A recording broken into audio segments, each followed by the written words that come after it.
À Paris, en France, sur la place l'Arc de Triomphe. Et nous avons décidé comme ça de rencontrer le bishop Élisée. Le bishop Élisée qui va nous parler de lui, qui va nous parler de son église, qui va nous parler de son œuvre, qui va nous parler également surtout de Jésus-Christ. Mon église, c'est une église aux Antilles qui fait partie de l'histoire aujourd'hui de la Guadeloupe.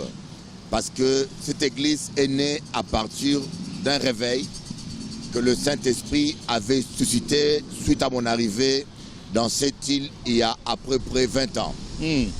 Et par la grâce de Dieu, le Saint-Esprit a agi par des miracles, par des délivrances, par une démonstration de puissance extraordinaire qui avait fait que l'esprit religieux était tombé. Et le réveil a commencé, d'où la naissance de l'église ACRJC de la Guadeloupe.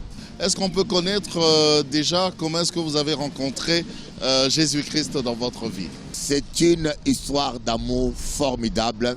J'ai rencontré Jésus quand j'avais 8 ans. J'étais en ce temps-là à Gombe et je faisais partie du groupe de prière charismatique de Sacré-Cœur avec Mama Mikiti. C'était le premier groupe de prière charismatique au Congo démocratique. Donc c'est vers les années 74. Et depuis lors, je n'ai jamais lâché Jésus. Il a été fidèle. Parfois j'ai été infidèle, mais son amour a annulé mes infidélités. Alors ça s'est passé comment? Dans quelles circonstances? Expliquez-nous un tout petit peu cette histoire. Comment c'était? Est-ce qu'il y a quelqu'un qui vous a parlé de Jésus? Ou bien vous étiez malade un jour et comment ça s'est passé? Oui, c'était un jour, j'avais 8 ans, j'étais allé voir mon cousin pour m'amuser avec lui. Quand j'arrive chez ma tante, et je me rends compte qu'ils sortaient de la maison, ils allaient prier quelque part. Je leur ai demandé où ils allaient et c'est là qu'ils me diront qu'ils vont au groupe de prière charismatique de Sacré-Cœur de Gombe. Et je les ai accompagnés. Arrivé là-bas, j'ai assisté à une délivrance. À 8 ans, j'ai vu quelqu'un tomber dans la prière et j'ai assisté à une délivrance, à une manifestation démoniaque. Ça m'avait tellement impressionné et c'est ce jour-là que j'ai pris conscience que si le diable existait avec la sorcellerie, avec sa puissance, il y a aussi la puissance de Dieu qui était réelle. Et j'avais décidé maintenant d'accepter de marcher avec Dieu. J'ai pris tous les fétiches de ma mère, je les ai jetés et j'ai commencé à marcher avec Jésus. Parce que vous aviez des fétiches à l'époque? Ah oui, à l'époque, on cherchait le secours parce que on était beaucoup attaqués dans la sorcellerie. Comme toute famille africaine, il ne manque jamais de sorciers dans une famille. Et on cherchait le secours. Ma mère a cherché le secours par tous les moyens. On a vu des sorciers, on a invité des sorciers de Kivu, de partout. Il n'y avait pas de solution. Et en découvrant le Seigneur, en découvrant la puissance de Dieu, moi j'ai accepté Jésus. Et puis la même année, ma mère et toute ma famille a suivi. Mais c'était dans les années 74. Il n'y avait pas encore les réveils au Congo. C'était encore... il y avait encore Tel Osborne qui commençait à venir fréquemment. C'était juste le début du réveil du Congo. Alors quand est-ce que vous avez décidé finalement de servir le Seigneur à travers le ministère, à travers l'église? Quand est-ce que vous avez compris que finalement c'était votre appel? J'ai toujours été passionné pour Dieu. Et à 13 ans, j'avais déjà commencé une cellule de prière à l'école primaire de Massamba, à Limete. Et je commençais à évangéliser. Christ a toujours été ma passion. Mais suite, je n'ai jamais pensé être dans le ministère. Mais suite à des persécutions politiques. Parce que mon père adoptif, qui était un homme exceptionnel, Kiba Samaliba, qui était président de l'UDPS, était persécuté avec Tshisekedi. Et comme j'étais de la famille, je me suis engagé indirectement dans ce mouvement. Et quand je commençais à subir des persécutions, je suis venu en France pour me mettre à l'abri. Et là, je vais rencontrer le Seigneur dans une dimension de ministère. C'est le Seigneur lui-même qui vous a parlé? Oui, parce que j'étais rentré dans la politique à un point vraiment très dangereux. J'étais parmi les premiers combattants, mais un combattant fou. J'étais prêt à aller vraiment très très loin. J'étais prêt à aller en Libye. Pour te dire, pour m'engager militairement. Et c'est à ce moment-là que Dieu va m'arrêter. Je vais prendre conscience que nous ne sommes pas appelés à combattre par la chair, mais Dieu a plutôt besoin de moi dans le combat spirituel. En tout cas, au lieu d'implanter l'église à Kinshasa, au Congo, vous êtes parti très loin aux Antilles. Pourquoi? C'est un appel de Dieu. Quand j'étais plus jeune, un ange de Dieu m'est apparu. Il m'a dit que Dieu va t'utiliser beaucoup en Amérique. J'étais loin de m'imaginer que ce serait aux Antilles. Et il y avait une dame qui était malade. On m'a appelé pour prier pour elle. On m'a payé le billet d'avion. Je suis arrivé là-bas, j'ai prié pour la dame. Elle était guérie. Et après, les bruits ont commencé à se propager. D'autres malades venaient, des paralytiques étaient guéris. Et le réveil a commencé. Donc ce n'était pas un choix personnel. Dieu a fait les circonstances que je sois resté là. Et puis les gens ne voulaient pas que je parte. J'étais allé prier pour une seule personne, mais c'est toute l'île qui était embrassée. Et c'est comme ça que l'église est née suite à ce réveil. Et après, Dieu m'a envoyé dans des pays d'Amérique latine. Là, c'était il y a 20 ans à peu près, donc dans les années... il y a 20 ans, imaginez-vous.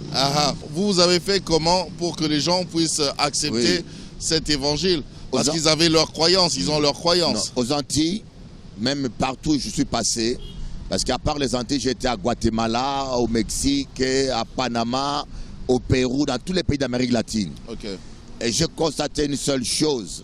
Quand les gens voient l'évidence du surnaturel, quand les gens voient la puissance de Dieu se manifester, ils acceptent Jésus. Les gens ont besoin de voir la démonstration de puissance. Mais par contre, aux Antilles, on attire facilement les gens par des miracles, mais après, il faut avoir une bonne conduite. Malheureusement, beaucoup de ministères à Paris ou en Afrique n'ont pas d'éthique, n'ont pas une conduite qui va de pair, qui est en adéquation avec le message. Et parfois, malheureusement, c'est ça qui fait que des fois le message et le messager sont rejetés. Mais vous allez chez un peuple qui a déjà sa croyance. Alors vous dites c'est plus facile quand ils voient la démonstration de la puissance du Saint-Esprit. Comment savoir si c'est vraiment un miracle de Dieu ou si c'est pas du fétiche? Mais je crois qu'il y a la conviction du Saint-Esprit. Les gens, quand ils sont appelés par Dieu, le Saint-Esprit fait un travail pour convaincre. Je ne pense pas que le miracle change les gens. Le miracle par lui-même ne change pas les gens. Les gens peuvent être guéris et rester incrédules. Moi, j'ai vu des gens, parmi certains qui ont été guéris, des paralytiques qui ont marché, qui sont restés dans le monde, qui sont rentrés dans le monde. Mais lorsqu'ils ont une rencontre personnelle avec le Seigneur, ils acceptent Jésus dans leur vie et ils sont convaincus. Alors là, il y a une conviction, il y a un témoignage intérieur du Saint-Esprit qui les atteste qu'ils ont réussi le véritable. C'est vrai, il y a le Saint-Esprit qui témoigne, il y a le Saint-Esprit qui fait son travail. On aimerait entrer un tout petit peu dans votre cuisine interne. Comment vous faites justement pour que ces chrétiens-là, aux Antilles, qui acceptent Jésus, puissent grandir, croître et devenir meilleurs en Jésus-Christ? Les 12 disciples, ils avaient un modèle, Jésus-Christ. Et l'apôtre Paul va dire à Timothée, suis mon exemple. Donc, les gens ont besoin d'un leader qui soit modèle. Et après, ils ont besoin d'un message qui suit. D'un message surtout sur l'intégrité. Et je vous dirais, dernièrement, j'étais en Guadeloupe il y a 4 jours. On a constaté que l'église la plus grande du réveil des Antilles, c'est notre église. Non pas seulement elle est grande, mais il y a la plupart des gens, nous avons une majorité des anciens qui ont fait plus de 20 ans, 18 ans. Ils sont restés dans l'église 20 ans, 18 ans.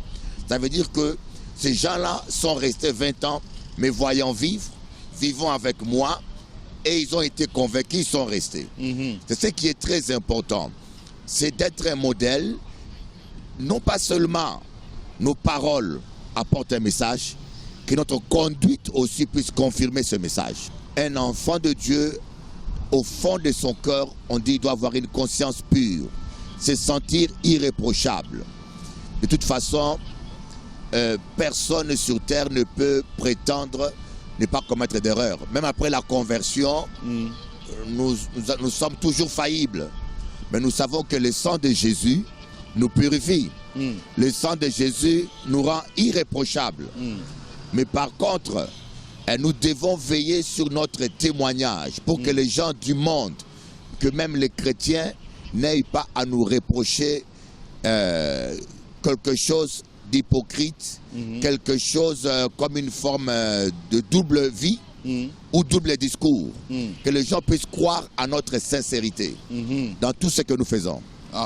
Actuellement, il y a beaucoup, il y a à boire et à manger autour des hommes de Dieu. On ne va pas vraiment trop entrer dans ce débat. Mais j'aimerais juste savoir, ça c'est par rapport aux enfants de Dieu qui sont en train de nous suivre en ce moment, comment reconnaître justement le vrai du faux? La doctrine de la polygamie où certains pasteurs prêchent, prétendent qu'un homme de Dieu peut avoir de maîtresses, de concubines comme le roi David, comme le roi Salomon. Et je pense que si Dieu avait jugé que Adam avait besoin de 4 femmes, il aurait cassé 4 côtes pour faire 4 femmes. Mais Dieu a cassé une côte parce qu'il savait que Adam avait besoin d'une côte. Et lorsqu'on accepte Jésus-Christ, on retourne dans le jardin. On retourne au commencement. On doit retrouver sa côte, pas 5 côtes. Et cette doctrine fait ravage. Pourquoi? Parce qu'il y a peu de pasteurs qui ont le courage de s'opposer à cela publiquement. Alors le terrain est libre pour les faux docteurs d'entraîner l'église de Dieu dans la perversion. Et vraiment, c'est triste. Mais c'est pas un peu normal parce qu'ils lisent ça dans la Bible. C'est dans la Bible. Vous avez parlé de Salomon, vous avez parlé de David, on va parler même d'Abraham. Alors, qu'est-ce que vous dites? C'est dans la Bible. Il y a des choses que le Seigneur a permis sous la loi. Parce que l'homme sous la loi n'était pas rempli du Saint-Esprit. Donc il n'avait pas cette force spirituelle de pratiquer la parole de Dieu telle que nous le pouvons aujourd'hui. Voilà pourquoi Adam et Ève étaient dans l'onction, n'étaient pas sous la loi. Ils avaient un régime spécial dans lequel nous aussi nous les retrouvons au travers de Christ. Alors si nous sommes en Christ, nous retournons dans les jardins. Ne retournons pas avec nos femmes, avec 4 et 5 femmes. Prenons Ève et rentrons avec lui. Là, c'est la première des choses. Donc, vous condamnez cela. Est-ce qu'il y a encore autre chose que vous condamnez? La deuxième des choses, je condamne mes frères congolais, serviteurs de Dieu.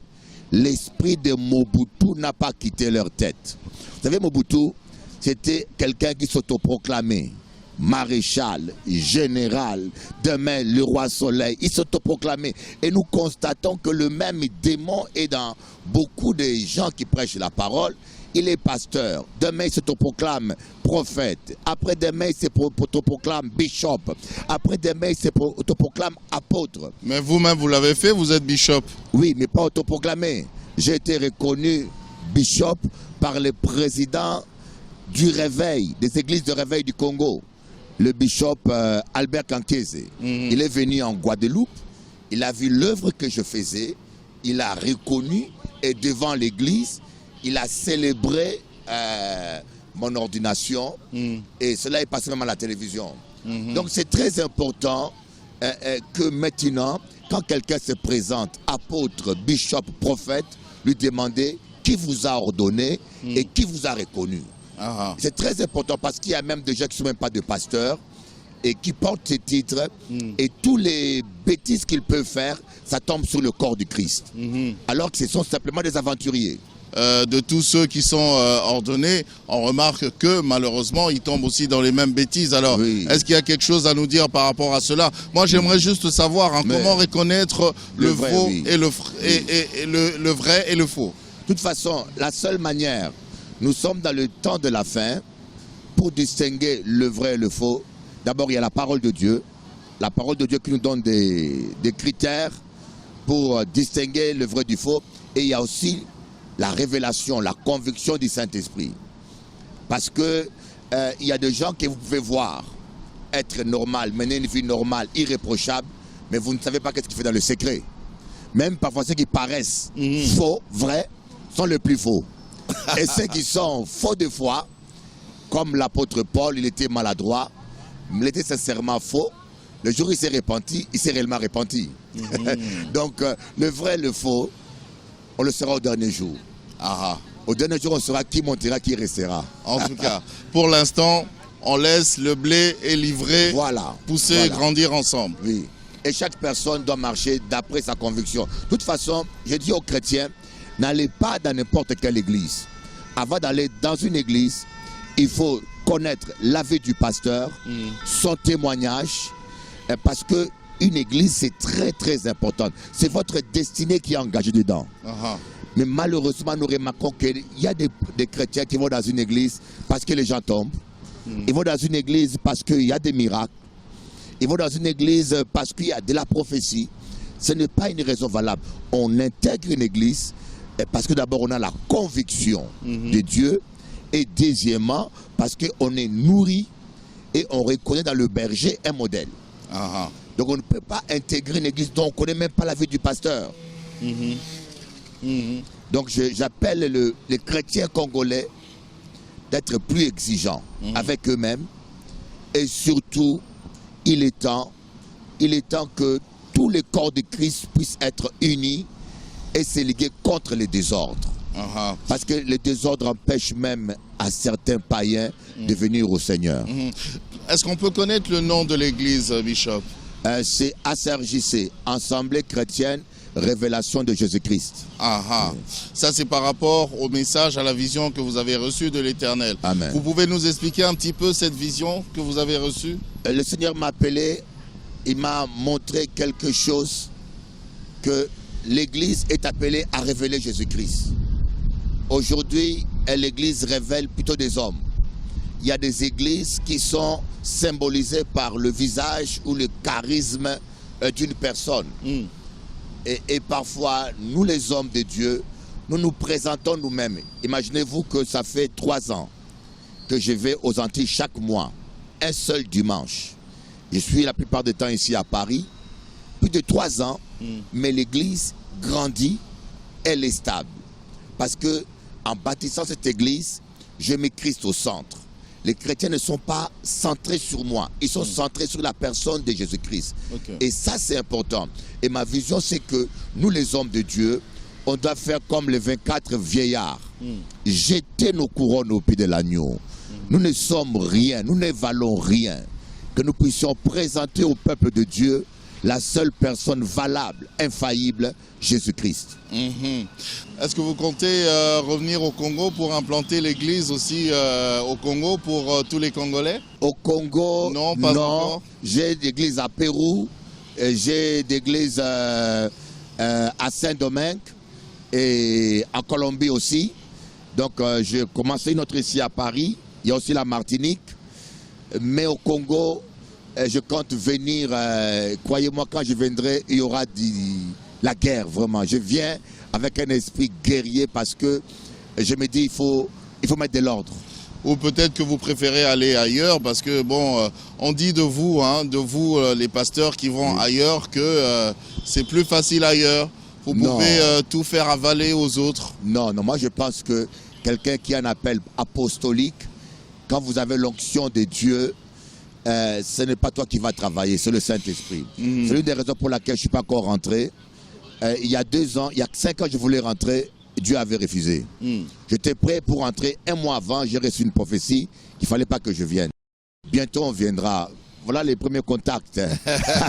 C'est un premier contact, je suis venu jusque vers vous. Oui, ça me fait plaisir. Ici même à Paris. Amen. J'aimerais que vous puissiez nous dire ce soir, puisque c'est vous que nous recevons, jusqu'où le Saint-Esprit est capable d'arriver. Jusqu'où? C'est extraordinaire. Vous savez, nous les chrétiens, des fois, comme aussi nous les hommes de Dieu, nous compliquons les choses. Jésus a dit, je m'en vais, je prierai le Père pour qu'il vous envoie un autre consolateur et qu'il soit éternellement avec vous. Jésus-Christ, maintenant, il est à la droite du Père, il intercède pour nous. Et c'est le Saint-Esprit qui est avec nous, qui travaille avec nous. Un jour, j'étais à l'île de la Réunion. À l'île de la Réunion, j'étais en train de faire des réunions. Le soir, je reviens à l'hôtel. Pendant que je dormais, quelqu'un m'a appelé d'Australie. Un Congolais m'a appelé d'Australie. Oui. Il va me dire, Bishop Eli, je ne comprends rien.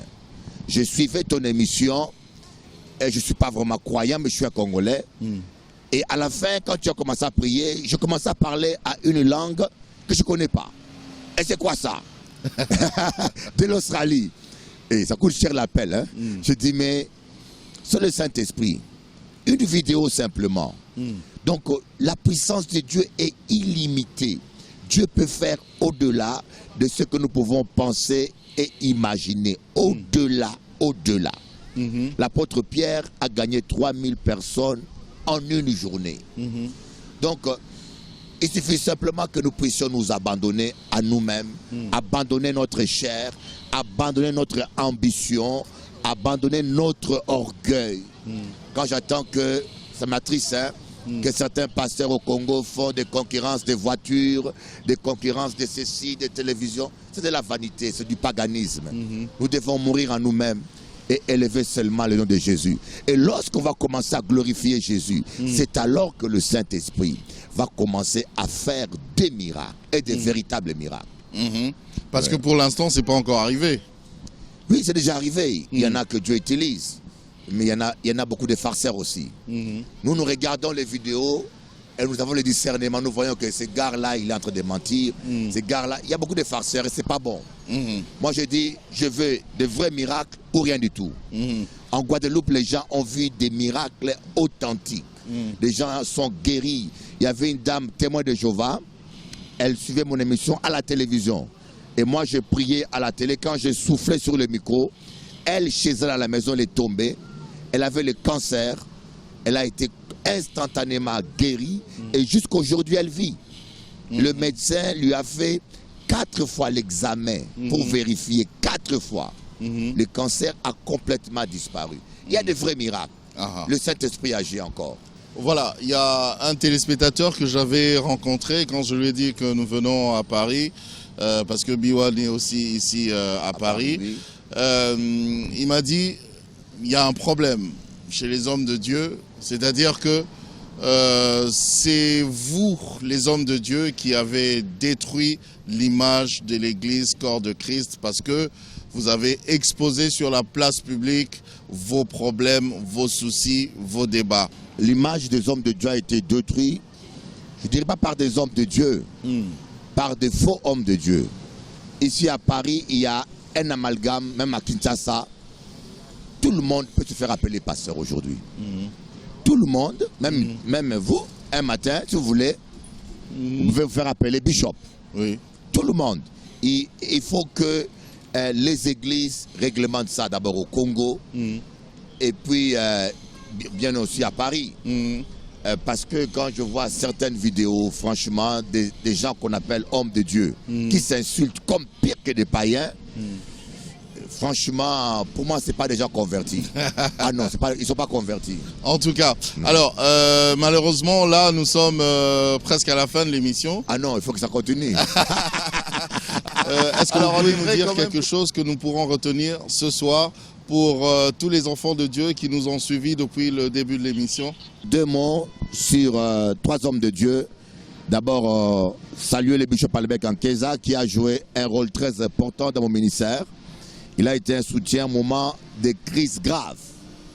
Par sa sagesse, j'ai pu triompher de certaines situations. Et tant bien aussi, je voulais remercier l'apôtre Mbiye. Mbiye qui est actuellement en France. C'est vraiment un homme de Dieu avec un cœur de père. Vous savez, l'apôtre Mbiye un jour était venu ici à Paris. Il a prêché il y a 20 ans. J'étais à mes débuts. Je lui ai donné les offrandes. Il m'a dit, garde ça pour toi, mon fils. Tu en as besoin. Tu y es à tes débuts. Je n'ai jamais oublié ça. Et je compte l'inviter en Guadeloupe, l'honorer comme un roi. Et je tiens aussi à saluer Diallo, le pasteur Diallo, Et je bénis tous les serviteurs des dieux intègres du Congo. Soyons unis, hommes de Dieu. Le peuple congolais est un peuple merveilleux avec un potentiel énorme, un peuple très intelligent. Mais nous les hommes de Dieu, nous devons enseigner l'éthique à ce peuple. Nous devons montrer l'exemple à ce peuple parce qu'il en a besoin. Que Dieu vous bénisse et à bientôt au Congo. Merci beaucoup à M. Gintoto, le directeur général de B1, et merci aussi à l'ambassadeur Jean-Pierre Moutamba qui nous aide, qui nous permet à faire finalement le tour du monde pour voir comment B1 est aperçu un tout petit peu partout. Merci, portez-vous bien, au revoir. On va se retrouver la prochaine fois pour un autre numéro de Sur le plateau, toujours à travers le monde. Au revoir.